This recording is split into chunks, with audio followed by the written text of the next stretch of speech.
మంచు ఫ్యామిలీ వివాదం ప్రస్తుతం నెట్టింట తీవ్ర చర్చనీయాంశం అయితే అవుతోంది.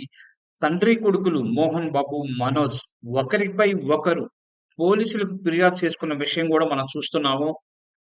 మంచు మనోజ్ తన తండ్రి మోహన్ బాబును కొట్టాడని ఆ ఇంటి పని మనిషి తాజాగా చెప్పిన వీడియో అయితే వెలుగులోకి వచ్చింది. సో, ఆ ఇంటి పని మనిషి ఇప్పుడు కీలక విషయాలనైతే ఓ మీడియాకు చెప్పే ప్రయత్నం అయితే చేసింది. ఈ వీడియోలో ఆమె చెబుతున్న వివరాల ప్రకారం మోహన్ బాబుతో పాటు మంచు లక్ష్మిని కూడా మనోజ్ కొట్టాడని ఆమె తెలుపుతోంది.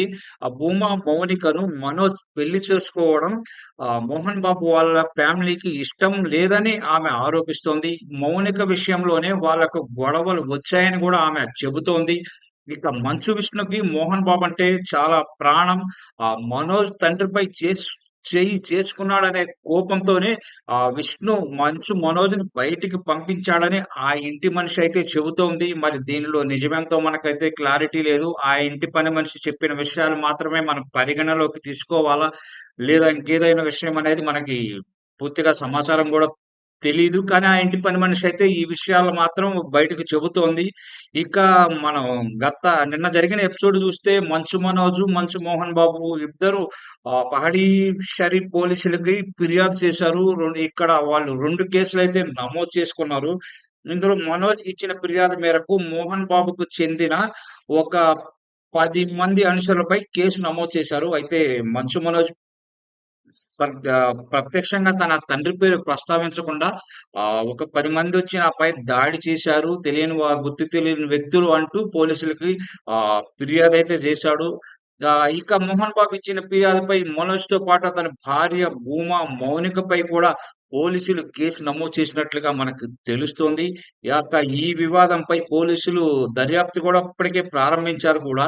ఇక తాజాగా ఈరోజు జరిగిన ఎపిసోడ్‌కొచ్చి చూస్తే హైదరాబాద్ శివార్లలో జల్పల్లిలో ఉన్న మోహన్ బాబు ఫార్మ్ హౌసు మంచు టౌన్‌కి మనోజ్‌తో పాటు మంచు విష్ణు కూడా బౌన్సర్‌లను పంపించడంతో అక్కడ ఉదయం ఉద్రిక్త పరిస్థితులైతే నెలకొన్నాయి. పోలీసులు వచ్చి బౌన్సర్‌లని బయటికి కూడా పంపించేశారు.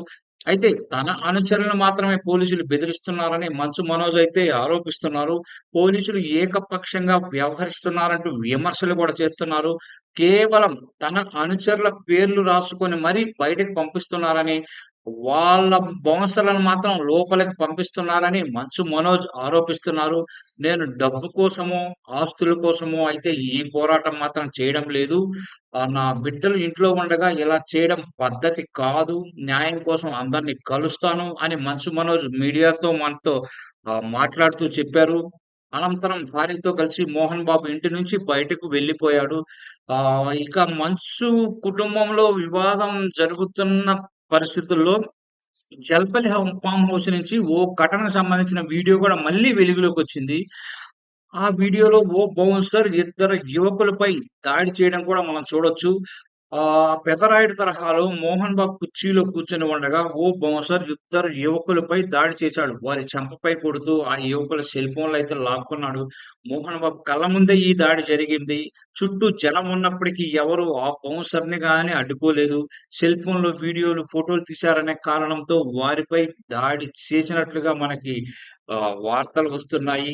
సో, ఏదేమైనా ఈ మంచు ఫ్యామిలీ అనేది ఇప్పుడు మీడియాకి ఒక మంచి ఆహారం అయితే అయిపోయింది. తప్పు ఎవరి సైడ్ ఉందనేది మనకు తెలియడం లేదు కానీ, గొడవలు మాత్రం తారాస్థాయికి చేరే పరిస్థితిలో ప్రస్తుత అంశం అయితే కనిపిస్తోంది. సో, ఈ వివాదం పోలీస్ స్టేషన్‌కైతే ఇప్పటికే చేరింది. మరి పోలీసులు దీన్ని ఎలా పరిష్కరిస్తారో మనం చూడాలి. అలాగే మంచు ఫ్యామిలీ గొడవ ఎలా సద్దుమణుగుతుందో మనమైతే చూడాలి. ప్రస్తుతానికైతే ఆహ్, లేటెస్ట్‌గా ఒక్కోటొక్కోటి బయటకొస్తా ఉంది. తాజాగా పని మనిషి చెప్పిన విషయాల ప్రకారం మనోజే తన తండ్రిపై అలాగే మంచు లక్ష్మిపై దాడి చేశారంటూ ఆమె అయితే చెబుతోంది. మరి దీనిలో నిజమెంతనేది మనకి తెలియాల్సి ఉంది.